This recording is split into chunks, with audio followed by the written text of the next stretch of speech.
하나님 우리 아버지 감사합니다.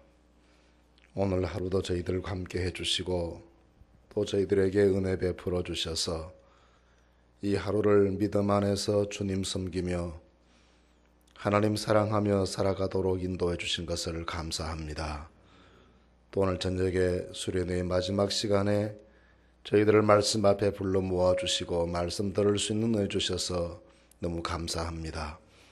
이 시간 주의 성령께서 오셔서 각 사람의 심령 속에 친히 임재하시고 운행하시고 역사해 주셔서 때를 따라 도우시는 주의 은혜가 저희 모두에게 넘쳐나는 귀한 시간 되게 하여 주시옵소서. 하나님 아버지, 은혜를 감사하고 은혜를 사모하는 마음으로 주님 앞에 귀한 예물 드리는 성도들이 있습니다. 일일이 주님 다 기억해 주시옵소서. 하늘 창고에 서여지는 보화가 되게 하시고 천국의 상급으로 준비되게 하시며 이 땅에서 30배, 60배, 100배 복음의 결실을 맺는 귀한 씨앗이 되게 하여 주시옵소서.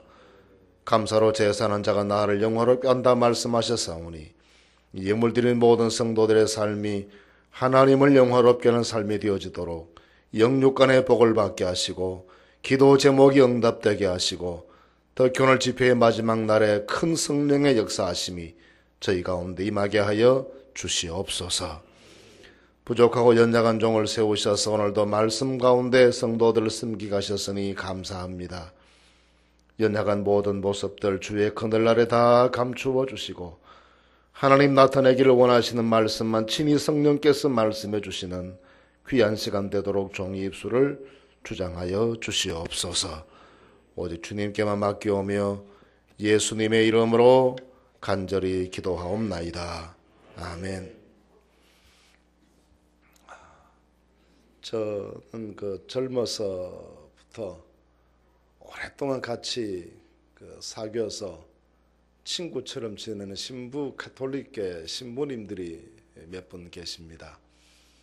신학생 때 같이 가톨릭 신학대학을 다니던 그 젊은 신학생, 가톨릭 신학생들과 만나서 교제해 온 세월이 이제 거의 30년을 훌쩍 지나갔습니다. 그분들도 이제는 가톨릭 교회 안에서 중요한 지도자들이 되어 있는 분들이 많고 해서 자주 대화의 모임을 가지기도 하고 또 서로 배우는 기회가 되기도 합니다. 만나보면 우리가 오해했던 부분도 많고 또 우리가 생각한 것보다 훨씬 더 이건 아닌데 그렇게 생각하는 부분들도 많이 발견되게 됩니다. 신학적인 토론을 하고 여러 우리와 그들 사이 서로 다른 제도에 대한 이야기를 주고받는 거 참 재미있고 좋습니다. 근데 참 견디기 어려운 게 한 가지가 있습니다. 그분들과 대화하면서 정말 힘드는 게 있습니다. 그중 한 가지가 술, 담배를 너무 자유롭게 하신다는 겁니다. 다 그러시는 건 아니에요. 다 그러시는 건 아니지만 대부분의 함께 하시는 분들이 정말 자유롭게 술, 담배를 가까이 하십니다. 그 중에 한 친구는 정말 술을 좋아하는 친구가 있습니다. 한번 마침 그분이 제가 목회한 응암동에 있는 어느 성당의 주임 신부로 오셔서 더 가까이 이제 지내게 됐습니다. 한 번은 자기 성당을 짓는데 바자회를 하는데 오라고 해서 갔습니다. 갈까 말까 하다가 자꾸 오라고 전화해서 갔습니다. 갔더니 신부님이 안 계셨습니다. 그 보조하는 신부님에게 젊은 사제에게 주인 신부 어디 갔냐 물어보니까 싱글싱글 웃고 대답을 안 했습니다. 자꾸 따져 물으니까 따라오라고 해서 따라갔더니 자기 방에 가서 아주 널브러 누워 있었습니다. 아주 만취 상태에 돼 있었습니다. 왜 이렇게 해야 되냐 물어봤더니 아주 그 성당 짓는 바자회하는 한쪽 코너가 술집이더만요. 그래서 오는 사람 한 잔 사주고 또 한 잔 받아 먹기도 하고 주고받고 하다가 한 정오쯤 되니까 완전히 만취돼서 인사불성이 돼가지고 그 사무실에 널브러지는 모습을 보았습니다. 참 이상하게도 생각했고 안타깝게도 생각했습니다. 그래서 그 다음에 만나서 정색을 하고 권면을 좀 했습니다. 그 성직자가 그렇게 인사불성 되도록 그렇게 마셔대어야 되겠느냐 그랬더니 아유 그렇게 오해하시면 안 된다고 내가 이러다 아주 굉장한 원칙을 지키면서 술을 마신다고 그래요. 그 원칙이 뭔지 5가지 원칙 맞아야 술을 마신다고 그래요. 원칙이 뭐예요? 했더니 5가지 주당의 5원칙을 발표했습니다. 그분이 말한 주당의 첫째 원칙이 다소불고의 원칙이었습니다. 많이 있으면 많이 먹고 조금 있으면 조금 먹고 다소불고의 원칙이었습니다. 두 번째 원칙은 친소불고의 원칙이었습니다. 친한 사람이거나 안 친한 사람이거나 술만 있으면 어울린다. 그게 친소불고의 원칙이랍니다. 세 번째 원칙은 원건불고의 원칙이었습니다. 가까운 데 있거나 멀리 있거나 술만 있으면 간다. 그래서 원건불고의 원칙이래요. 네 번째는 청탁불고의 원칙. 청주면 청주, 탁주면 탁주, 닥치는 대로 먹는다. 마지막 다섯 번째 원칙은 정말 좋은 원칙이었는데 생사불고의 원칙. 죽고 살고 먹는다. 죽으면 죽고 살면 살고 먹는다. 얼마나 좋아하면 그렇게 될까요? 얼마나 좋아하면. 알코올릭이죠, 완전히요. 참 안타깝게 생각하는 분입니다. 근데 우리가 믿음으로 살아가면서 신앙생활하는 사람들에게 있어서 직분이 있거나 없거나 간에, 신앙생활을 오래 했거나 짧게 했거나 간에, 신앙 연조에 불구하고 직분 유무에 불구하고 동서양을 불문하고 모든 나라 모든 교단을 불문하고 모든 성도들에게 공통적으로 반드시 이루어져야 될 것이 있습니다. 예수 믿는 사람은 반드시 그것이 되어져야 될 게 있습니다. 이것저것 다 불구하고 해야 될 게 있습니다.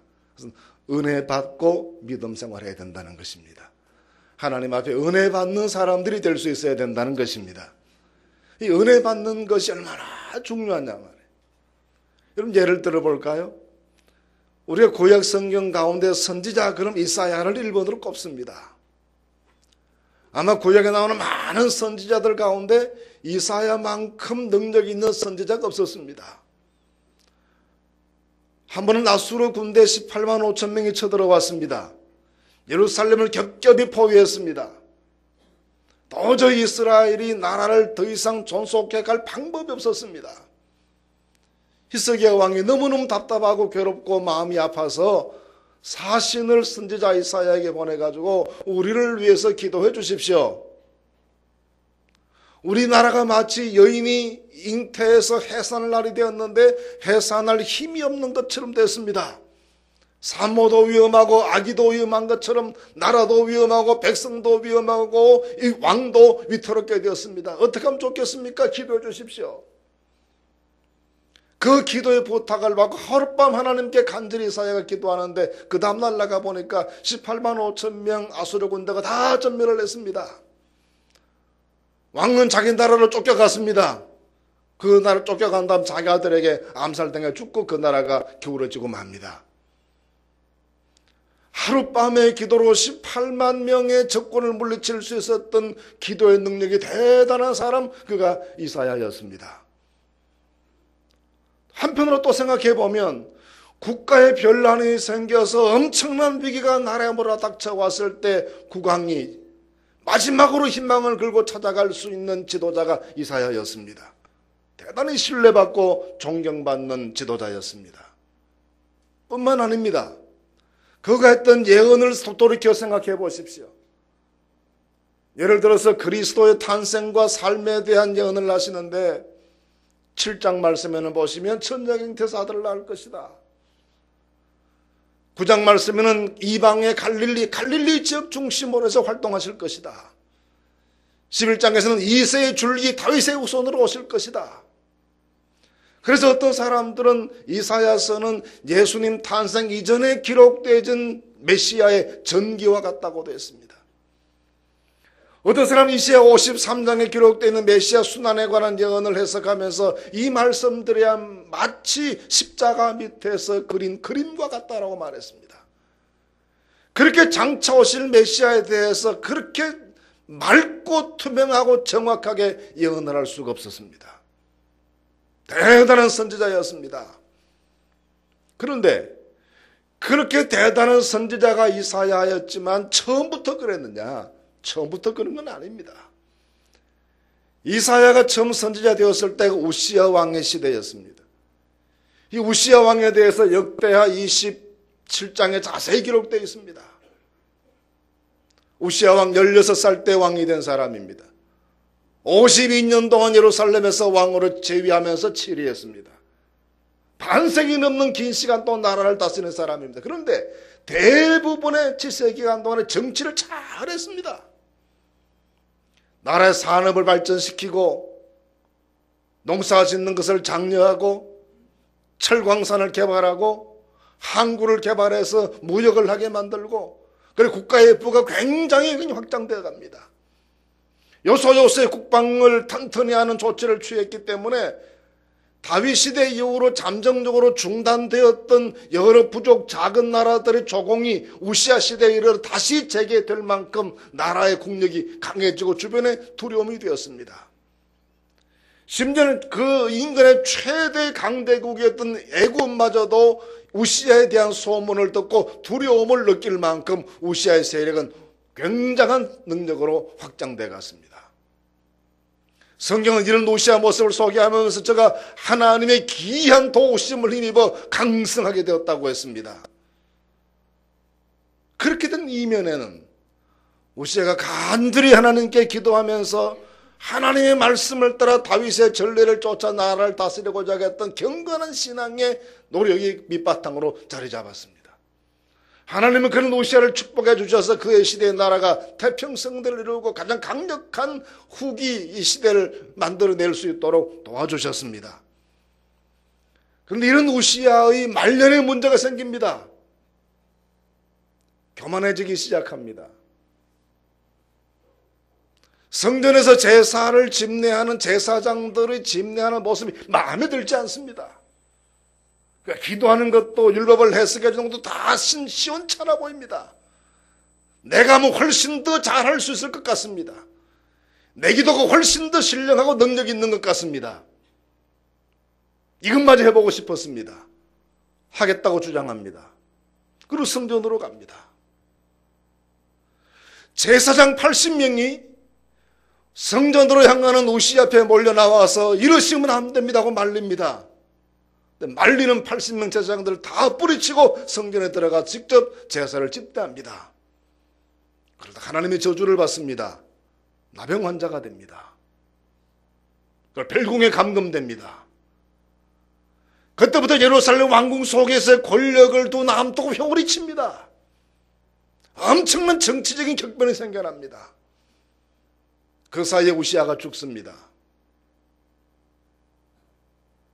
온통 나라가 위기국면으로 치닫습니다. 그러면 여러분, 나라가 이런 상황이 되게 되면 왕이 제정신을 잃고 갈 바를 알지 못해서 안 될 짓을 하겠다 고집을 하면 제일 먼저 뛰쳐나와서 왕을 붙잡고 그래야지 못하도록 강력하게 하나님의 말씀으로 경고하고 책망하고 막아서야 될 사람이 누구입니까? 그 사람이 선지자입니다. 선지자는 그 일을 하게 하기 위해서 왕궁에 있는 거예요. 왕의 권력을 남용하는 것을 예방하고 그렇게 됐을 때 책망하고 바로잡기 위해서 궁중 선지자로 활동하는 겁니다. 그런데 이 엄청난 역사적인 격변이 생기고 있었던 사건을 기록한 성경 말씀 가운데 어느 한 대목에서도 이때의 선지자였던 이사야가 어떤 역할을 했다는 이야기가 단 한 줄도 나와 있지 않습니다. 이름조차 기록되어 있지 않습니다. 어디서 무엇을 했는지, 어떤 역할을 했는지, 나라 안에 하나님의 법도를 바로 세우기 위해서, 교만한 임금을 책망하기 위해서, 혼란에 빠진 백성들을 위로하기 위해서 어떤 말을 하고 어떤 역할을 했는지, 어떤 안타까운 마음을 하나님께 부르짖어 기도했는지에 대해서 한 줄도 기록되어 있지 않습니다. 왜일까요? 침묵했기 때문입니다.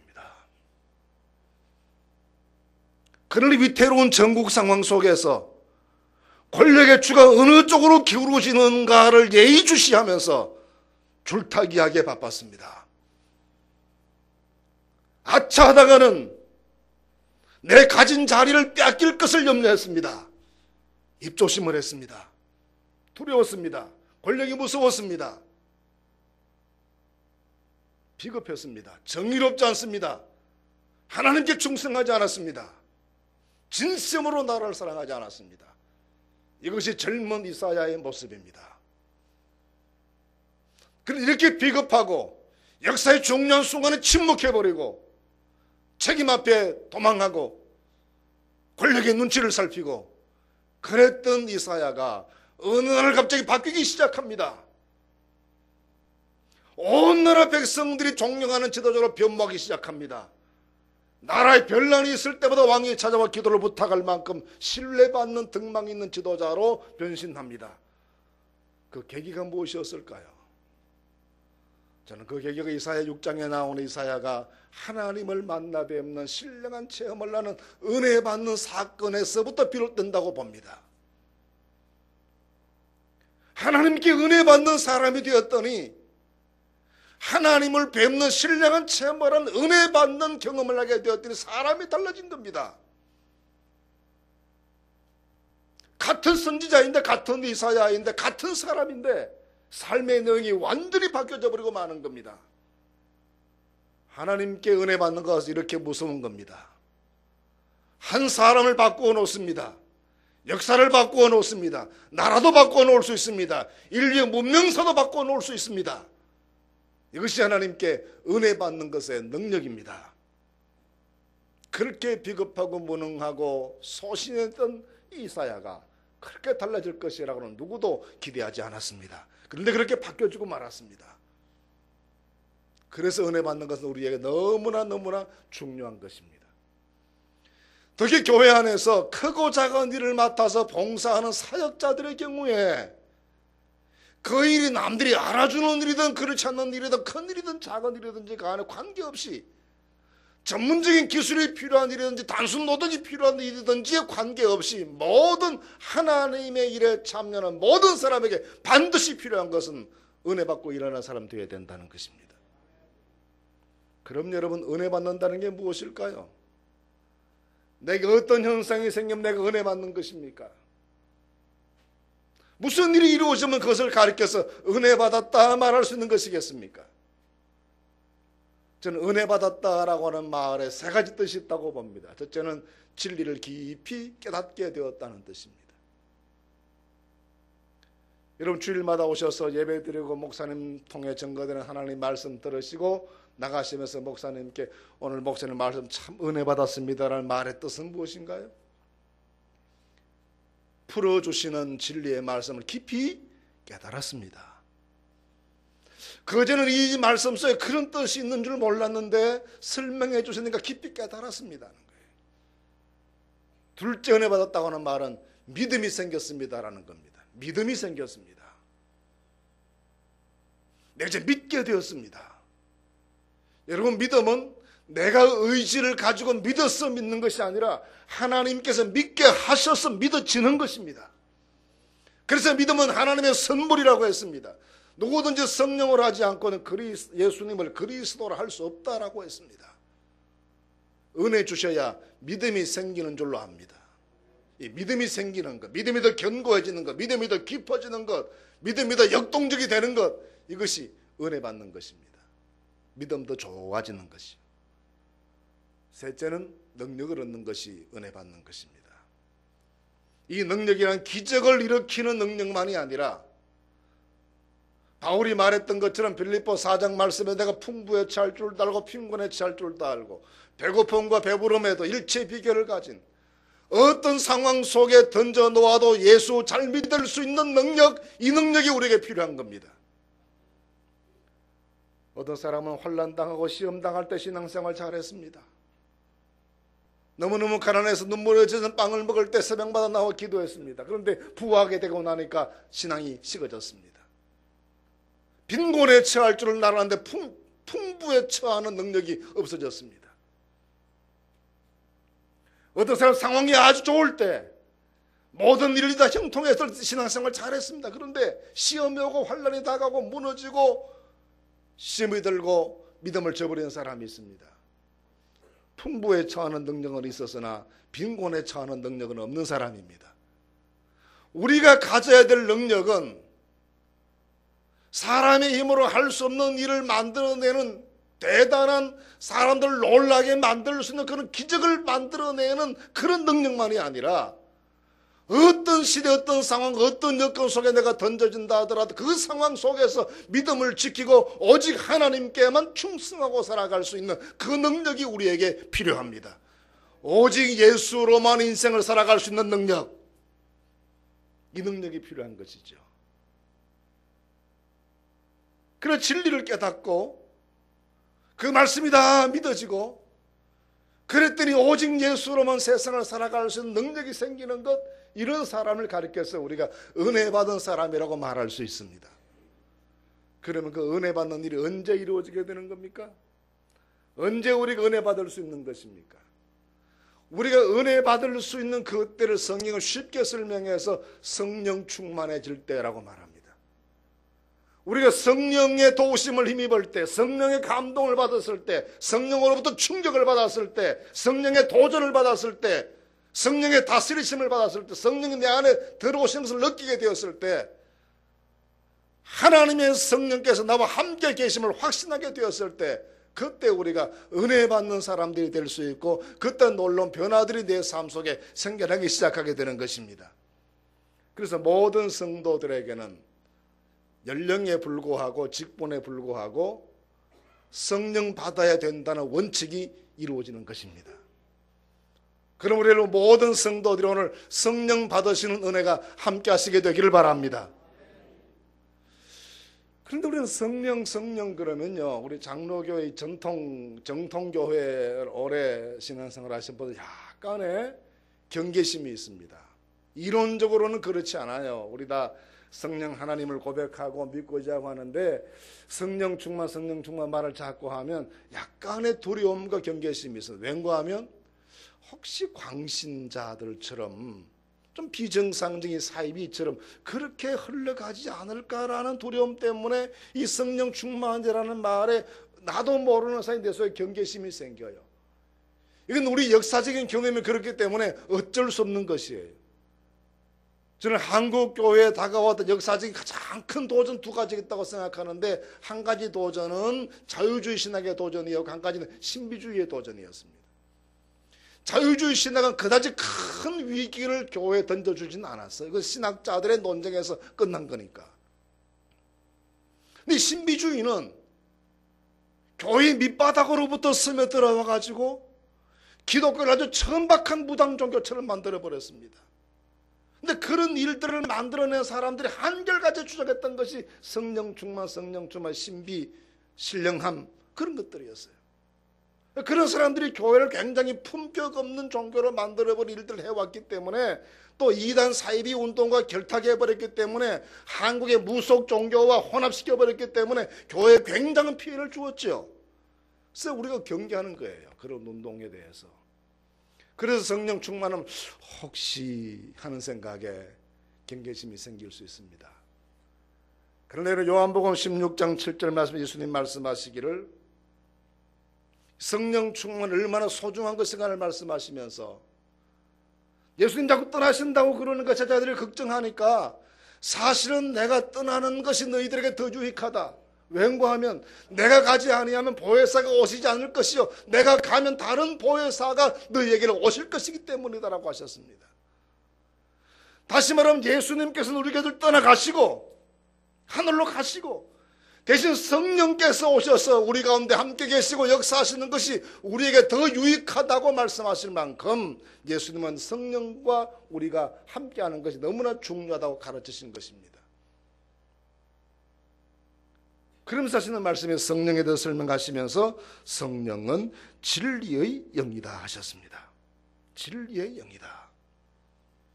성령은 진리의 영이시기 때문에 진리의 영이신 성령께서는 우리를 어긋난 길로 이끌어 가실 수가 없습니다. 절대로 잘못된 사람이 되지 않게 하십니다. 절대로 비정상적인 삶으로 우리를 미혹하는 분이 아니십니다. 성령은 우리를 가장 상식적인 사람이 되게 하시고, 가장 합리적인 사람이 되게 하시고, 가장 반듯한 삶을 살게 하시고, 가장 누가 보더라도 흠모할 만큼의 아름다운 삶을 살아갈 수 있도록 우리를 이끌어 가시는 분이시지, 성령이 우리를 혐오스러운 사람이 되게 하시고 비정상적인 사람이 되게 하시고 그런 사람이 되게 하실 리가 없습니다. 왜냐? 성경은 진리의 영이시니까요. 그러므로 여러분, 성령께서 진리의 영이심을 굳게 믿고 이 성령께 대한 마음속에 남아있었던 막연한 두려움과 경계심을 떨쳐버리실 수 있기를 바랍니다. 언제든지 오시옵소서. 오셔서 나와 함께 하시옵소서. 마음껏 나를 다스려 주시옵소서 하고 온전히 맡겨드릴 때, 그때 우리 가운데 놀랍게 역사하시는 성령의 은사가 나타나게 될 줄로 믿습니다. 그러면 성령 받는 게 왜 이렇게 중요하냐? 오늘 본문 말씀으로 돌아가서 좀 생각을 해보십시다. 오늘 본문 말씀은 오순절 마가다락방에서 기도하던 성도들이 처음으로 성령을 받은 날이에요. 그런데 그렇게 성령을 모든 사람들이 불의 같이 갈라지는 급하고 강한 바람 같은 소리를 마시는 그 성령 체험을 하게 되는데, 그렇게 성령 받았을 때 그들에게 나타났던 현상이 좀 이상합니다. 각기 다른 언어들로 말하기 시작했다. 다른 방언을 말하기 시작했다라고 했습니다. 여러분, 신약 성경에요, 방언이 두 가지가 나옵니다. 하나는 고린도전서 14장에 나오는 방언인데, 기도할 때 나오는 방언이에요. 하나님과 나 사이에만 소통되는 세상에 없는 종류의 말입니다. 기도할 때 성령의 인도하심을 따라 방언이 터져서 그냥 말하는 거예요. 미국 말도 아니고 뭐 러시아 말도 아니에요. 하나님과 나 사이에만 통하는 새 언어예요. 그 다음에 사도행전 2장에 나오는 방언이 있습니다. 이 방언은 이상한 방언입니다. 오순절날 사도들이 나가서 복음을 전하는데, 성령 받고 난 다음에 말씀을 전하는데, 말씀을 한 사람이 전하니까 한 가지 말로 했을 것 아닙니까? 그 말이 헬라 말이었는지 히브리 말이었는지 아람어인지는 모르겠습니다. 한 가지 말로 했지 않겠습니까? 한 사람이니까. 듣는 사람들은 그때 오순절이어서 여러 나라에 살던 유대인들이 다 오순절 제사 드리기 위해 예루살렘에 다 모였는데, 전부 각기 자기 나라 말로 그 설교가 들리는 겁니다. 이도피아에서 온 사람은 그 나라 말로 들립니다. 로마에서 온 사람은 로마 말로 들립니다. 헬라에서 온 사람은 헬라 말로 들립니다. 다 각기 자기 살던 지방 그 나라 말로 들리는 거예요. 말은 한 가지 말로 했는데 들리기는 수십 가지 말로 들렸다는 말입니다. 이게 도대체 무슨 현상이겠습니까? 창세기 10장으로 돌아가 11장으로 돌아가 생각해 보세요. 바벨탑 이야기와 연관이 있습니다. 노아 홍수 이후에 사람들이 바벨탑을 지었습니다. 하나님이 악하게 보셨습니다.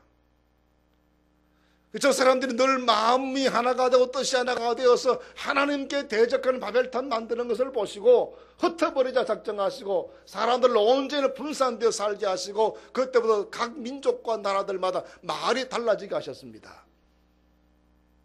서로 다른 말을 사용하기 시작합니다. 그때부터 사람과 사람 사이 말이 안 통하는 거예요. 그렇기 때문에 인류 속에 사람과 사람, 민족과 민족, 나라와 나라, 족속과 족속 사이의 뜻이 통하지 않고 말이 통하지 않는 그 현상은 바로 바벨탑 사건 이후에 내리셨던 하나님의 진노가 여전히 우리 가운데 머물러 있다는 뜻입니다. 그런데 오순절 성령이 임하시자마자 서로 다른 말을 사용하는 사람들끼리 딱 통하기 시작합니다. 역으로 그 말씀의 그 현상의 의미는, 이제 성령께서 강림하심으로 말미암아 하나님의 진노와 심판과 저주와 징벌의 시대가 끝이 나고 회복과 치유와 소통의 시대가 새롭게 열리게 되었다는 겁니다. 하나님과 소통하고 사람과 사람이 소통하고 나라와 나라, 민족과 민족이 소통하는 하나님의 나라 건설이 시작되었다는 말씀이죠. 그러므로 우리 개인도 하나님의 성령을 체험하는 것을 통해서, 성령이 나와 함께 계시는 것을 경험하는 것을 통해서 이전과는 다른 종류의 사람이 되어가는 겁니다. 내 삶에 임했던 무지무지한 고통과 시련과 그리고 모든 저주와 핍박과 환난의 시대의 종지부를 찍고 하나님의 평화와 사랑과 주의 능력과 자비로 충만한 삶을 살게 되는 새 역사가 내 삶 속에 시작되는 역사, 그것이 성령 충만 받음으로부터 시작되는 역사입니다. 그러므로 세계 지도를 펴놓으시고 모든 나라에 마킹을 하시면서 한번 점검해 보십시오. 하나님의 성령 운동이 강하게 확산되었던 나라들마다, 민족들마다 얼마나 놀라운 변화들이 생겨났는지, 얼마나 큰 역사의 변화들이 나타났는지, 도구마 문명화만이 아니라 한 사람 한 사람의 삶의 가치가 얼마나 고양되는지를 생각해 보십시오. 완전히 새 시대가 열리게 된 것입니다. 새 역사가 창조되게 된 것입니다. 이것이 성령 강림으로 말미암아 개인과 나라에 주어지는 하나님의 축복입니다. 그렇기 때문에 우리에게 주님께서는 성령 충만하라, 성령 충만하라 말씀하시는 것입니다. 그래야 진정한 새로운 신앙의 역사가 시작될 수 있기 때문입니다. 그러면서 이제 성령께서 내 안에 오시면 내게 무엇을 어떻게 하시기 때문에 이런 일이 내게 생겨나는 겁니까? 도대체 내게 오시는 성령께서 나를 가지시고 뭘 하십니까? 어떻게 하십니까? 크게 세 가지입니다. 첫째 하시는 일은요, 바른 믿음을 가지게 하십니다. 좀 전에도 말씀드렸지만 성령을 하지 아니하고는 예수를 주시라 할 수 없는 일을 했습니다.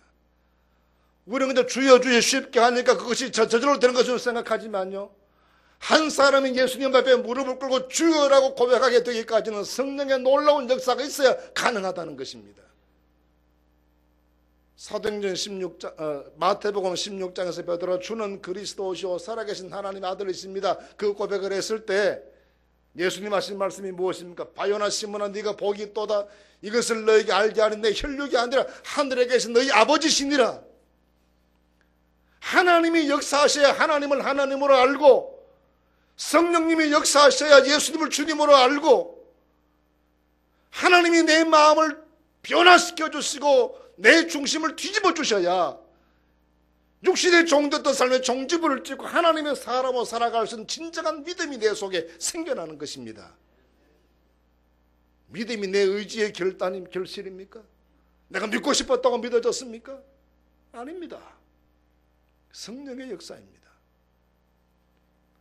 예수님께서요, 하늘로 승천하시기 전에 제자들을 불러 모아놓으시고 사도행전 1장 말씀 보시면 예루살렘 떠나지 말고 아버지 약속하신 것을 기다려라. 몇 날이 못되어 너희가 성령으로 세례를 받을 것이다, 그렇게 말씀하시니까 제자들이 대답하기를 주님 그러면 그때가 주께서 이스라엘 나라를 회복하실 때입니까? 그렇게 대답합니다. 여전히 그들의 관심은 예수님께서 이스라엘 나라를 회복시켜 주신 정치적인 지도자로 생각해요. 그런데 오순절 성령 받자말자 베드로가 설교하면서 뭐라고 말합니까? 너희들이 십자가 못 박아 죽인 그 예수를 하나님이 우리 주와 그리스도가 되게 하셨느니라. 예수를 보는 눈이 달라져요. 예수님께 대한 고백이 바뀌어지는 겁니다. 이스라엘 나라를 정치적으로 회복시켜 주실 정치적인 지도자가 아니라 우리를 죄와 죽음과 영원한 심판에서 건져내시는 주님이시요 그리스도이시다라는 말씀입니다.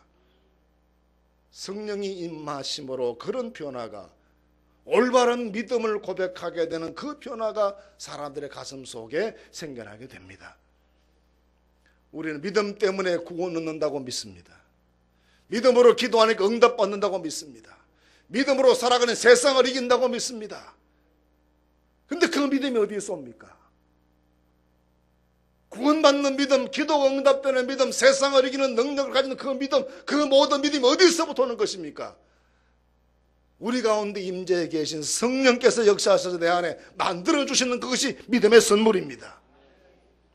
그러므로 날마다 성령 충만하셔서 믿음 깊은 큰 믿음 가지신 그런 성도들이 되시기를 주님의 이름으로 축원합니다. 그 믿음이 있어야 하나님의 교회 제대로 섬기지 않겠습니까?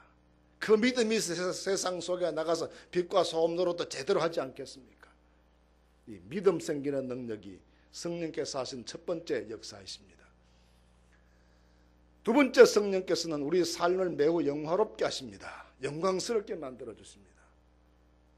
하나님은 사람을 지으실 때요, 참 세심하게 배려하셔서 잘 만들어 주셨습니다. 시편 기자의 표현은 신묘막측합니다 그랬습니다. 얼마나 신기하게 만드셨는지 말로 다 표현할 수 없도록 하나님께서 신비하게 우리를 만드셨습니다. 그리고 그렇게 만드신 인생에게 코에 하나님의 생기를 불어넣어 주셔서 생명, 영적 존재가 되게 하셨습니다. 그렇게 만들어진 인생을 보시고 예수님께서는 천하보다 귀한 것이 사람의 생명이다 하셨습니다. 참 귀한 존재요, 자랑스러운 존재요, 영광스러운 존재입니다. 근데 그렇게 잘 만들어지고 아름답고 자랑스럽고 영광스러운 존재인 인생이 그렇게 아름답고 영광스럽게 살아가고 있나요?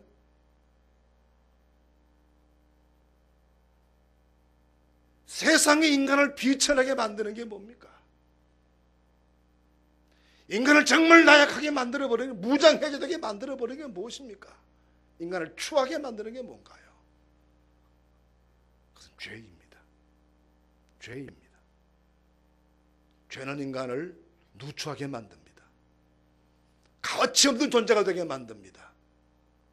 가장 영광스러워야 될 인간이 가장 문제거리가 되게 합니다. 만물보다 부패한 존재가 되게 만들어버리고 맙니다. 죄는 정말 인간을 수치스럽게 만드는 요소입니다. 정말 부끄럽게 되어버리고 마는 것이 죄입니다. 그런데 사람에게 이 죄를 이길 능력이 없습니다. 우선은 뭐가 죄이고 의로운 것, 의와 죄를 구분할 능력이 잘 없고요. 구분한다 하더라도 항상 의롭게 살아갈 수 있는 능력이 없습니다. 그래서 의인은 없나니 하나도 없다고 그러시는 거예요. 모든 사람이 죄를 범하였으며 하나님의 영광에 이르지 못하더니라고 했습니다. 영광스러워야 될 인간이 그렇지 못하다는 말이에요. 인간 삶 속에 이렇게 수치가 찾아오고 부끄러움이 찾아오고 가치 하락이 찾아오게 되고 문제로 전락하게 되고 가장 부패하게 되고 내가 생각해봐도 한심한 존재로 내가 전락되고 마는 것, 그것이 죄 때문입니다. 잘 죄를 이길 능력이 우리에게 나타나지 않는 거죠. 언제 죄를 이길 능력이 나타나겠습니까? 언제요? 제가 그리스에서 한 2년 반, 3년 학교 다니는 학기로 하면 3년 정도인데요. 아테네 대학에서 공부를 하면서 또 아테네 한인교회를 목회를 했댔어요. 84년에서 6년까지입니다. 그때 참 재미있게 그 낯선 날의 풍물이니까 그런 낯선 날의 풍물을 많이 봤는데요. 그 중에 하나 가로수예요. 아테네 시내는 겨울이 되어도 얼음이 얼 정도로 추위가 없습니다. 한 3도, 2도 이렇게 내려가면 막 얼어 죽는다고 난리가 나요. 그럴 정도로 겨울에 얼음이 꽁꽁 하는 그런 추위가 없죠. 지중해성 기후여서 그렇답니다. 그렇게 겨울이 되어도 가로수의 나뭇잎들이 낙엽이 돼서 가을에 떨어져야 되는데 안 떨어지는 거예요. 그냥 겨우 내내 누렇게 빛바랜 나뭇잎들이 가로수에 붙어 있습니다. 겨우 내로 펄럭펄럭 끓이는 거예요. 누런 색깔을 하고 아름답지 못하게. 참 보기 안 좋았습니다. 근데 그런 가로수의 나뭇잎이 언제 떨어지는가 하면 2월 말쯤 돼가지고요. 봄이 오면 안에서 새잎이 움트기 시작하는데 안에서 움트는 새잎의 기운이 밀고 나오는 그 힘 때문에 묵은의 잎들이 떨어져 나가는 겁니다. 그거 보면서 많이 느꼈습니다. 나를 정말 누추하게 만드는 묵은 잎과 같은 악습들, 구태들, 그릇된 생각들, 잘못된 습관들, 이 모든 죄악된 삶의 내용들이 언제 내게서 소리를 지르고 떨어져 나가겠습니까? 결심하면 됩니까? 물러가라 그러면 물러갑니까?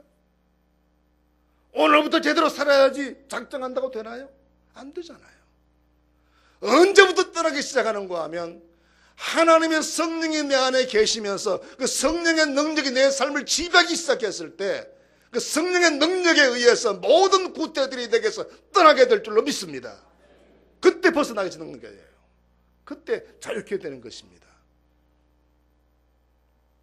그러므로 여러분 성령께서 여러분 가운데 삶의 주인 되게 하시기를 바랍니다. 성령이 내 삶을 마음대로 다스리시는 주인 되게 하시기를 바랍니다. 어떤 분은 성령을 모시고 살긴 사는데요. 그 성령께서 마치 내 삶 속에 들어오는 손님처럼 모시는 분들이 계세요. 여러분 손님은요.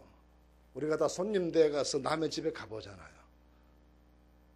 손님은 남의 집에 가서 앉아있을 때 방바닥에 좀 깨끗이 못한 것에도 말하지 않습니다. 손님이 돼서 가가지고 막 빗자루로 쓸고 닦고 그럽니까? 손님이 남의 냉장고 막 열어보고 정리하고 그럽니까? 손님은 가만히 있는 거예요. 그 점잖은 사람이에요. 남의 집 손님 돼가지고 막 이것저것 만족하는 사람은 좀 그래요. 손님은 그렇게 안 해요. 좀 못마땅한 게 있더라도 가만히 참고 있는 거죠. 주인은 어떻게 합니까? 쓸고 닦습니다. 비뚤어진 건 바로 잡습니다. 잘못된 건 고칩니다. 삐그덕거리는 소리 안 나게 만듭니다. 이게 주인이에요. 예수님이 내 안에 손님으로 계시면 가만히 계십니다. 그럼 내가 성령님을 내 안에 계신 주인으로 모시기 시작하면 그때부터 일하시기 시작하십니다. 모든 잘못된 것을 고치시기 시작하십니다. 비뚤어진 것을 바로잡기를 시작하십니다. 삶이 반듯해지도록 역사하십니다. 그래서 자랑스러운 삶, 영광스러운 삶이 되도록 나를 정결케 만들어 주시는 것입니다. 성령이 여러분 삶의 주인 되시기를 주님의 이름으로 축원합니다. 그래야 내 안에서 역사하시는 것이에요. 손님은 가만히 계십니다. 예수님이 얼마나 예의 바르고 점잖으신 분이신데요. 함부로 남의 집에 가서 그러실 분이 아니시잖아요. 내 안에 주인으로 계시는 성령님, 이 성령님이 들어오시면 내 모든 것을 고쳐 바로잡아 깨끗게 해 주실 줄 믿습니다. 어떻게 생각해 보면요, 그런 생각을 해봐요. 현대자동차를 타시는 분들은 자동차에 문제가 생기면 현대자동차 AS 센터로 갑니다. 삼성자동차 타시다가 문제가 생기면 삼성자동차 AS 센터로 갑니다. 왜 그렇습니까? 만든 사람이 제일 잘 고치기 때문이에요. 우리는 하나님께서 나를 지으셨다고 믿습니다. 우리는 하나님의 피조물입니다. 그럼 나를 가장 잘 아시는 분도 하나님이시고 나를 가장 잘 고치실 수 있는 분도 하나님이십니다. 그러므로 성령님만이 나를 아시고 성령만이 나를 온전케 만드실 수가 있고 성령만이 나를 바로잡으실 수가 있고 성령만이 나를 영광스럽게 만들어 주실 수가 있습니다. 왜냐하면 그분이 만드신 분이시니까. 창조주시니까요. 여러분, 그 성령님께로 나아가시는 은혜가 함께 하시게 되기를 바랍니다. 성령님이 주인 되셔야 합니다. 그럼 내 삶이 영광스러워지기 시작합니다. 빛이 나기 시작합니다. 셋째로 성령께서는 우리에게 능력을 주십니다. 사도행전 1장 8절에 보시면 오직 성령이 너에게 임하시면 너희가 권능을 받고 그랬습니다. 두나미스라는 말입니다. 폭발하는 힘이다라는 것이죠. 이 두나미스라는 말을 이용해서 알프레드 노벨이 다이너마이트라고 폭탄의 이름을 붙였습니다. 다이너마이트다. 폭발하는 힘이다. 성령은 그렇게 우리에게 폭발하는 능력을 주십니다. 사람이 한계를 뛰어넘어 살아갈 수 있는 능력을 주십니다. 그러면 성령 충만한 사람은 항상 기죽지 않고 위축되지 않고 당당하고 용기 있고 자신감 있게 살아갑니다. 왜냐? 내 한계를 훨씬 뛰어넘는 하나님의 능력이 나와 함께 하시면 믿고 살아가기 때문에 세상의 장애를 두려워하지 않고 끝없이 도전하고 꿈을 꾸는 사람이 될 수 있는 것입니다. 그러므로 여러분 성령 충만하셔서 능력 얻는 성도들이 되시기를 주님의 이름으로 축원합니다. 성령이 능력을 주십니다. 사람은 누구나 어떤 일을 하든지 간에 그 일을 할 수 있는 능력이 있어야 이 일을 감당할 뿐더러 그 일을 통해서 인생이 풍성해지지 않겠습니까? 저는 북한 선교, 제가 속한 노회가 평양 노회니까요. 북한 선교에 대한 관심이 참 많았어요. 그래서 평양을 여러 차례 왔다 갔다 했습니다. 아마 평양, 신의주, 개성 이거 다 왔다 갔다 하면 한 20회가 넘을지도 몰라. 한 20, 한 두세 번 왔다 갔다 한 것 같아요. 북한을요. 한 번은 신의주에 갔는데요. 신의주에 가면 이제 압록강을 건너 중국의 단동시인데 그 단동시에서 북한 쪽으로 들어오는 차들은 짐을 잔뜩 싣고 들어오지만 북한에서 단동으로 넘어가는 차는 다 빈 차로 나가요. 뭐 팔아먹을 게 없는 거죠. 생산되는 게 없으니까 팔 게 없잖아요. 그래서 빈차가 나가요. 늘 갈 때마다 그랬어요. 여러분 지금도 단동 가셔가지고 압록강 다리 건너 북한 차들 보시죠. 다 빈차죠. 근데 그날을 갔을 때 보니까 뭔가 차에 잔뜩 짐을 싣고 나오는 거예요. 좀 아무것도 생산되는 것도 아니고 팔아먹을 것도 없는 나라인데 뭘 저렇게 싣고 나오나. 그래서 그 세관, 출입국 가는 세관에 가봤습니다. 가보니까 그냥 멀쩡한 기계들을 쇠톱으로 잘라가지고 뚝딱뚝딱 쇠톱으로 잘라가지고 멀쩡한 기계들인데 그걸 차에 잔뜩 싣고 중국에 고철로 판다는 거예요. 고철을 팔기 위해 싣고 간다는 거예요. 그래서 제가 그 같이 있던 그 사람에게 그랬습니다. 야, 여보세요. 아무리 급해도 그렇지. 그래도 종자는 남겨둬야지. 종자 시작까지 다 삶아먹으면 어떡하냐고. 이게 다 팔아먹으면, 이렇게 고철로 다 팔아먹으면 나중에 그걸 뭘 가지고 물건 만들고 어떻게 살려고 그러느냐. 아무리 급해도 기계를 잘라서 고철을 팔아먹으면 되겠냐. 그랬어요, 제가. 그때가 안내하는 분은 씁쓸하게 미소 지으면 제가 그런 말을 했습니다. 목사님, 참 부끄러운 얘기인데 우리나라에 전력이 없어서 공장 세워둔 지가 10년이 다 지났습니다. 10년 이상 다 세워놨습니다. 다 녹에 슬고 눌어붙어가지고 이제는 전기 들어와도 안 돌아갑니다. 살 사람 있을 때 고철을 팔아먹으러 팝니다. 그게 멀쩡한 기계들인데 에너지 공급이 안 되니까 녹슬고 스런 겨북과에서는 못 쓰는 기계가 돼서 고철덩어리 돼버린 거예요. 사람도 마찬가지라고 생각해요. 멀쩡해요. 교회 직분이 있어요. 신앙 경력도 많아요. 여기저기 일도 많이 했습니다. 다 잘했습니다.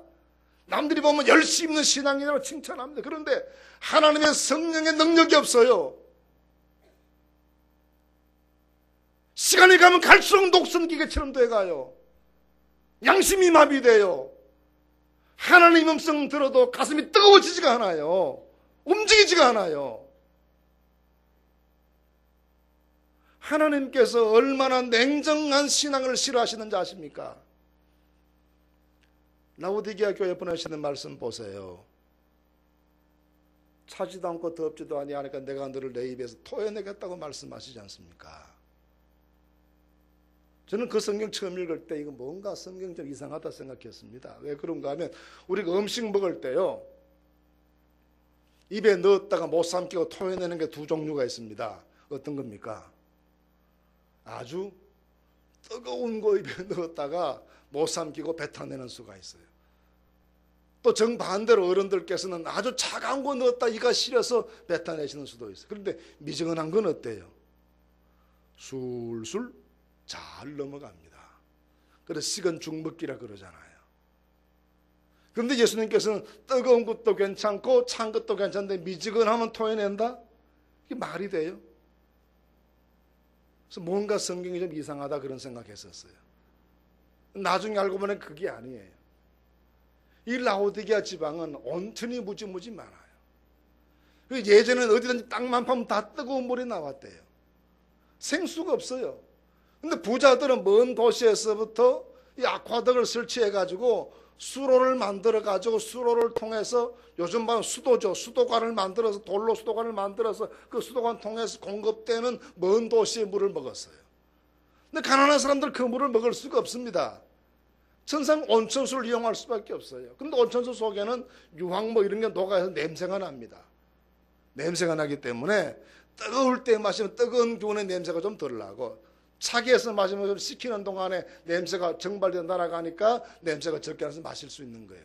근데 미지근하면 역겨워서 구역질 난다는 겁니다. 그래서 미지근하면 토해낸다는 거예요.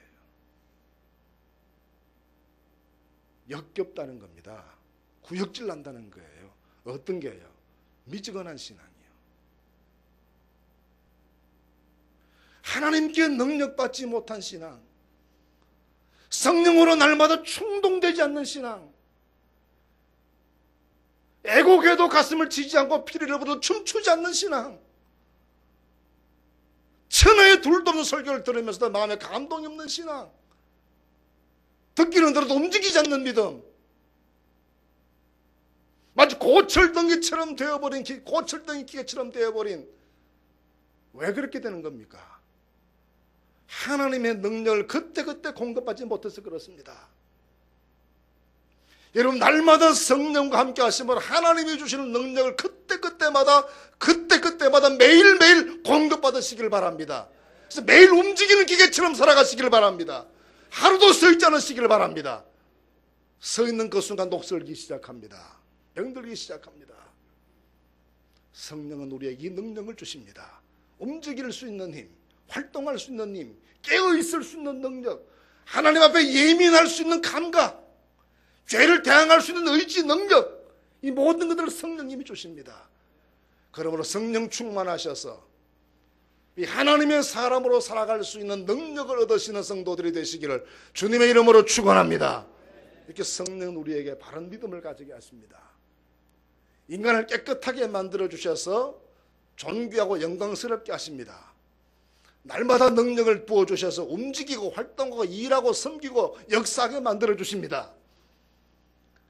그럼 질문하실 거예요. 그러면 그 좋은 성령을 어떻게 얻습니까? 성령님은요,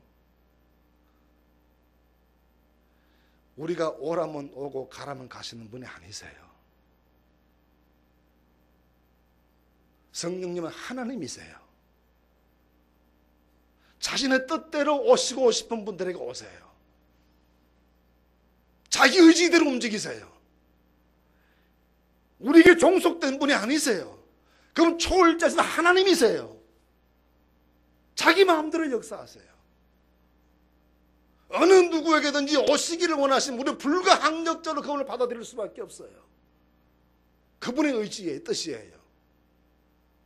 근데 문제는 받아들이는 우리 자세가 조금만 달라지면 훨씬 더 빨리 강력하게 성령의 능력을 덧입을 수 있다는 것입니다. 그게 뭐냐는 거죠. 성령은 우리 모두에게 오시고 싶어 하셔요. 충만하시기를 원하세요. 내가 성령을 기다리는 이상으로 성령께서 우리에게 오시기를 더 간절히 원하세요. 내가 조금만 도와드리면 돼요. 성경에 보니까 이런 경우에 성령께서 역사하셨다고 했습니다. 첫째, 기도할 때입니다. 마가다락방에서 전혀 기도에 힘썼을 때에 누가복음에는 아버지께서 구하는 자들에게 성령을 주시지 않겠느냐 그러셨어요. 구할 때 오십니다. 둘째, 회개할 때입니다. 베드로가 오순절날 설교했을 때 사도행전 2장 38절 말씀해 보시면, 형제들아, 우리가 어찌할 거로 가슴을 치는 사람들에게 너희가 각각 회개하여 주 예수 그리스도 이름으로 세례를 받고 죄 없이함을 받아라. 그리하면 성령을 선물로 받으리니 그랬어요. 아무리 그릇이 잘 만들어지고 금은 보석으로 장식되어 있어도요, 깨끗하지 못하면 물 한 모금도 받아 마실 수가 없습니다. 그러나 질그릇, 나무 그릇도 깨끗하면 산의 진미를 담아 먹을 수 있는 거예요. 세상적으로 어떤 사람이가 아무 중요한 건 아닙니다. 영혼의 그릇이 정결하기만 하면 보배로 오신 성령님께서 기쁘게 오실 것입니다. 그래서 회개하면 오신다고 하셨습니다. 셋째는 말씀을 가까이 하실 때입니다. 사도행전 10장 44절 말씀해 보시면, 고넬료의 집에서 베드로가 설교했을 때 성령께서 말씀 듣는 모든 사람에게 내려오시니 그러셨어요. 네 번째는 성도들이 서로 사랑할 때입니다. 두세 사람이 내 이름으로 모인 곳은 나도 그들 중에 있느니라 하셨습니다.